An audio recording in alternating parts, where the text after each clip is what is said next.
Alright, Jordan, when you're ready, you can Ready? go ahead and start, yeah. Cool.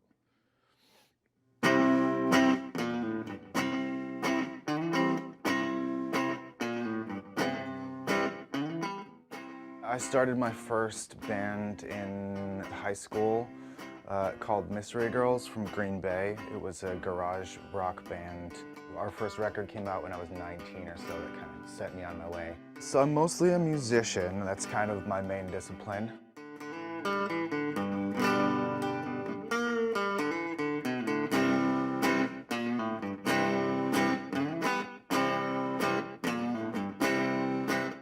When I finally moved to Milwaukee in my 20s, I started a band called Spaceraft.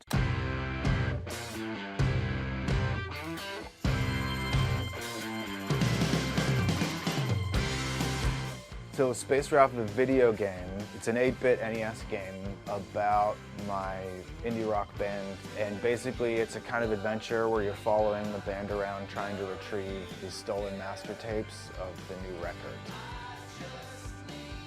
Because it was my first video game, I decided to stick to what I know. Basically, every stage in the game is a different venue or establishment here in Milwaukee.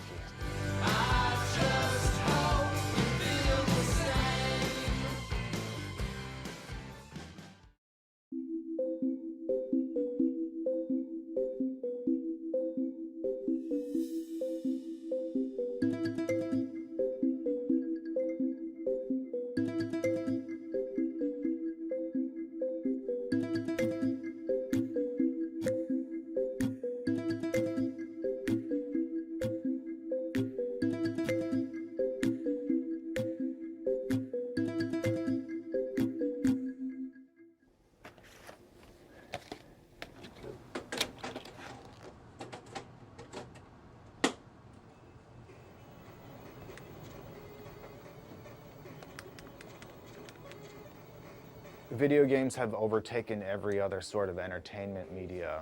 It's a form of empowerment, I think, when you're giving the player the tools to accomplish tasks and solve problems. That's something that we can all relate to. So I think that there's some sort of self-expression aspect that comes along with interactive media because we all choose to experience it differently. And I think there's something kind of profound about that. I felt a little intimidated by the visual aspect of this project when I got started. I hadn't done any visual art outside of random show posters in probably about 15, 20 years. The first thing that I actually ended up drawing was the front steps of the Cactus Club. I worked at Cactus Club for many years, so it was very much, you know, it also lived down the street, so it was part of my neighborhood. I couldn't drive to the freeway without driving past it, so I was very, very intimate with the location. With tile-based 8-bit artwork, everything is representational. You know, you're not doing one-for-one of anything. You're trying to represent your subject the best so that people interpret it the way that you want it to. And I think I got it pretty close. I think people that are familiar with Cactus Club, that have stood from that side of the street, crossed the street to look at it, will recognize it.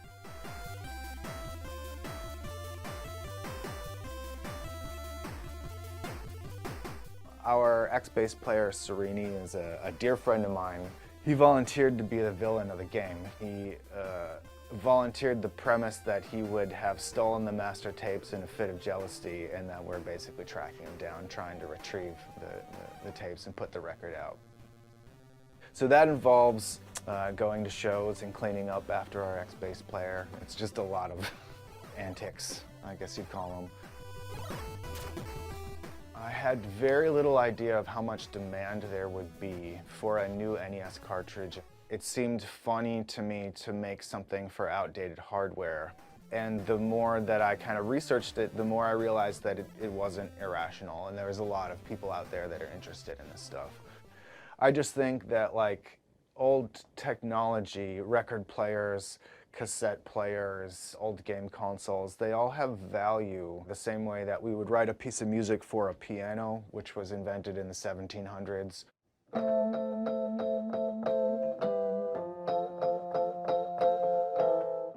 I have friends on every corner of the globe that are currently working with the console. It's really nice to have a sense of community with any creative endeavor that you go into. And game development can be an incredibly solo pursuit. You know, it's a lot of time spent alone with headphones on, poring over details that others may not find interesting. But to be able to relate those experiences to a broader community of developers and players and create this feedback loop, it's really satisfying. Finding connection with people and communicating intentions, I think that's what art is in general. Finding that through games is no less fulfilling than it is through painting or through playing guitar or through doing anything else that you might fill your days with.